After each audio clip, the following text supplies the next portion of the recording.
Alright, what's up, party people? So, today I'm gonna go a little different route. I am low-key sick of talking about crypto and the fears and you know, I'm tired of just doing updates. So, I'm gonna do something that interests me for once.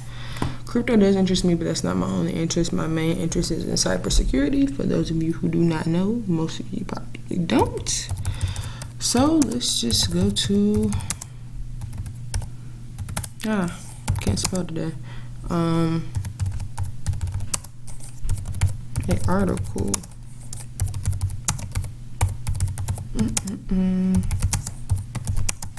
All right. So, article we are going to talk about today is going to be. I wonder if I want to use what website do I want to use? Bloomberg. So basically, in this video, I'm just gonna focus on this one subject, or I may focus on multiple.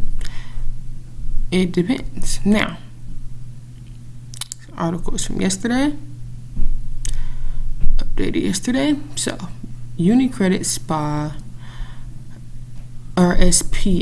Italy's #1 bank, said hackers took biographical and loan data from 400,000 client accounts in one of the biggest breaches of European banking security this year.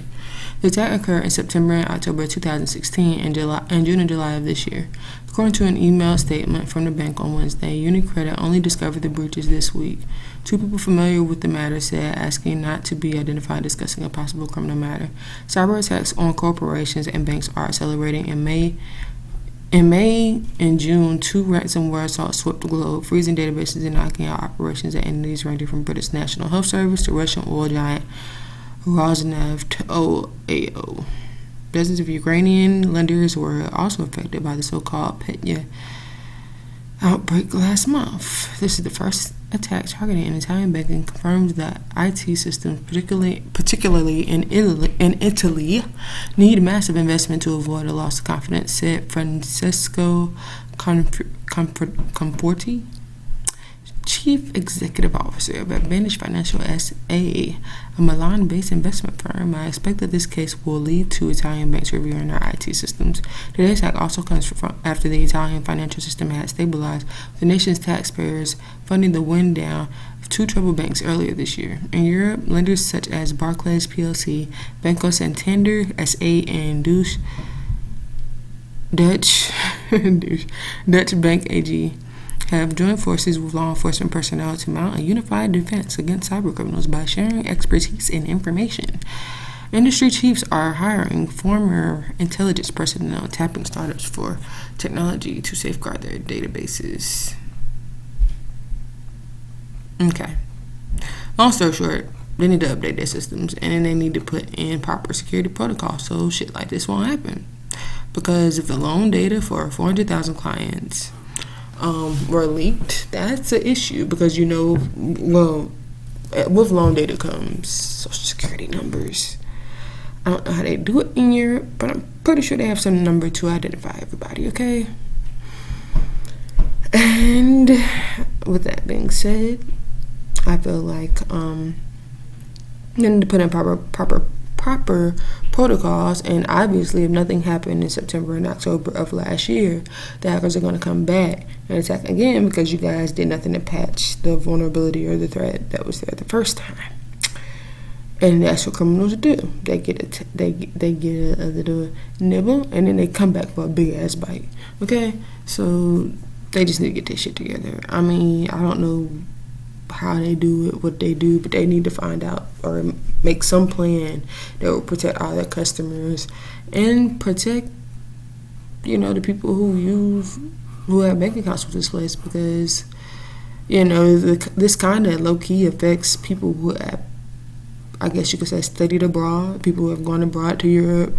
This affects you guys too. So it's not just Europe, it's also, the U.S. Not saying you have to have a bank account, but you need, I don't know what money they use in Europe or whatever, but I'm pretty sure whatever currency they use from wherever they're going you're going to need that currency. And I'm not saying make a bank account in Europe, or that people actually do that when they study abroad. I don't know what the hell they do, because I've never studied abroad.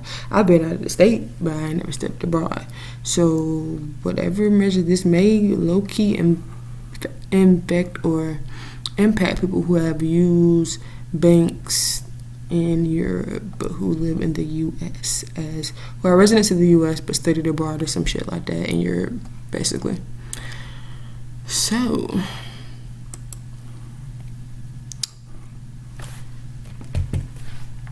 I'm going to see which form may affect you guys most, the story that I want to cover.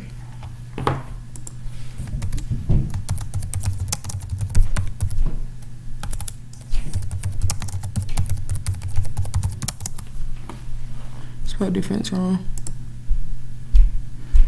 So this is kind of like one of, I don't usually, this is my first time actually going to this website. I usually follow them on LinkedIn and get basically get their news through LinkedIn. They have a Twitter.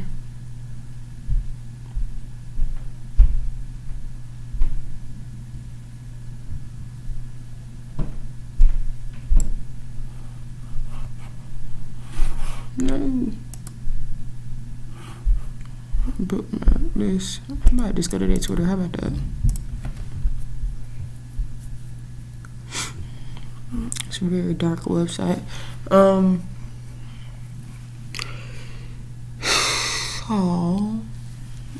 And then this is recent news too, guys. They're getting rid of Flash, and it's so sad because most websites are not even updated to HTML5. And it's sad, and I really want Flash to stay, but you're too buggy and you just got too many bugs. Finally, Adobe is killing Flash, the software that helped make the internet a better place with slick graphics, animation, games, and applications and bring online video to the masses.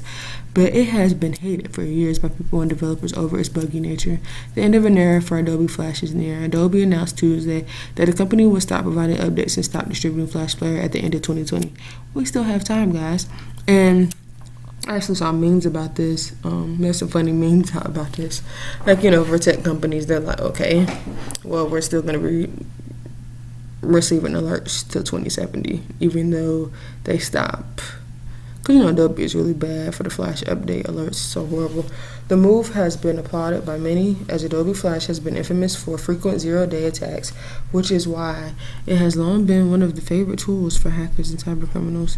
It's been 2 decades since Adobe Flash has ruled the web space animation arena, which was the de facto standard for playing the online videos, but hackers increasingly found ways to exploit security holes in the technology and hack into users' computers. We will stop updating and distributing the Flash Player at the end of 2020 and encourage content creators to migrate any existing Flash content to these new open formats. Until 2020, Adobe will be partnered with Apple, Google, Facebook, Microsoft, and Mozilla to offer security updates for a Flash Player in their web browsers, as well as support new versions of the software, but the company will not provide any new Flash feature. In 2010, former Apple CEO Steve Jobs declared Flash Player obsolete. Earlier last year, Google has also started banning Adobe Flash Player and Chrome 53 in favor of HTML5 by banning Flash Banner from its AdWords advertising platform. To put a full stop on Flash, many major tech companies like Apple, Facebook, YouTube, Google Chrome, Firefox had been magnetized towards the new substitutor, HTML5. Microsoft just announced its plans to disable Flash Player by default in Edge and Internet Explorer in 2019, with the full removal from all supported versions of Windows by 2020. Google will continue phasing out Flash over the next few years by blocking auto-playing of Flash ads by default on its browser. In January last year, YouTube moved away from Flash for delivering videos. Mozilla also blocked the Flash plugin entirely from Firefox and will allow Firefox extended support release. Saw users to keep using Flash until the end of 2020. Apple Safari currently requires explicit permission on each website, even when Mac users opt to install Flash. So the date for the funeral of Adobe Flash Player is December 31st, 2020. I will miss you, Flash. You were the foundation of YouTube. However, the company will provide best-in-class animation and video tools such as Adobe Animate CC, the company's premier web animation tool for developing HTML5 content. Adobe Animate CC mostly looks like an update to the Flash professional software, supports Adobe Flash SWF and Air formats as first-class version, along with other animation and video formats, including HTML5, Canvas, 4K, and WebGL output. So my question lies with, besides HTML5, what are other options we have? Because if you guys also haven't known, YouTube is getting rid of its editor. And I'm so sad because I actually use this editor because I have a Windows computer right now. But when I buy this Mac before I leave Ohio, I'll be good. I have to excuse my subscriptions. So I was going to my videos. I was looking, I was like, okay, let me. You have to excuse me. I'm getting used to. Okay, if I go to Creator Studio. Now I wanted to edit this video right here, right? So when I came in, there was an alert saying that YouTube is getting rid of editor.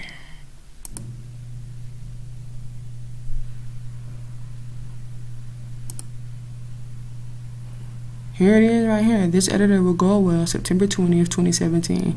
Remember to finish any unpublished projects before then. And I was like, bitch, okay, I don't really use editor like that. I ain't even gonna lie. But it's good for transitions. It's good to add a little. So what are they going to do to replace it then? And is it partially because Flash is going to be going soon? I mean, is that why? I mean, what are they going to replace this with?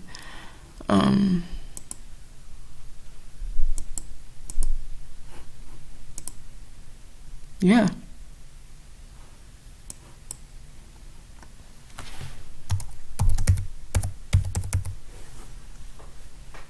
Yeah, so I'm just trying to figure out what am I gonna do up until I get a doggone new laptop. I mean, I don't edit my videos like that.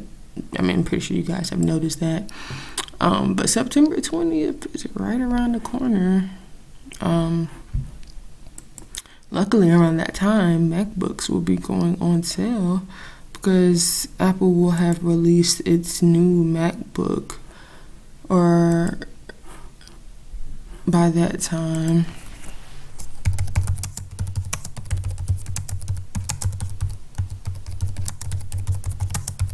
And there will be a discount on the current MacBooks.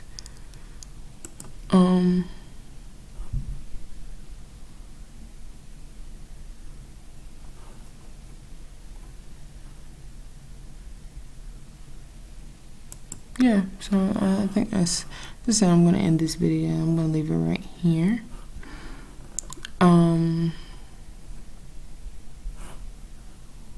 And you guys comment, like, subscribe to this YouTube channel. Give it a thumbs up if you like this video.